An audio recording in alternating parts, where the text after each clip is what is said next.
Electric তার ও পারলে কারেন্টের তার ছিঁড়ে দেখান। এটা কোনো বিষয় হলো ভাই?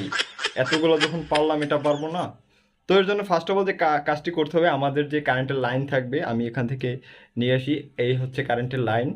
তো আহ, এটা হচ্ছে তার। তো এখান থেকে আমরা ফার্স্ট অফ অল আমার তার আগেই আপনার ম্যানেজ করতে হবে। তো আমি আমার বাসায় আগেই তার রেখে দিয়েছিলাম, মানে তার তো থাকেই সবার বাসায়। তো এখান থেকে এখন আমরা এই তারটিকে ধরে, হ্যাঁ, কামড় দিয়েও ছিঁড়তে পারি অথবা টান দিয়েও ছিঁড়া যায়। এটাকে আমরা টান দিয়া, ওই বাবা শক্ত, এটাকে আমরা টান দিয়া ছিঁড়ে দিলাম। তো এভাবে আপনারা যারা ছিঁড়বেন তারা এভাবে টেনে ছিঁড়বেন। অবশ্যই সুইচটি অফ করে নেবেন, তা না হলে কিন্তু আপনাদের কারেন্টে ধরবে। ঠিক আছে? তো খুব সহজেই আমি এটি ছিঁড়ে নিলাম। তো আশা করি সবাই বুঝতে পারছেন। ধন্যবাদ।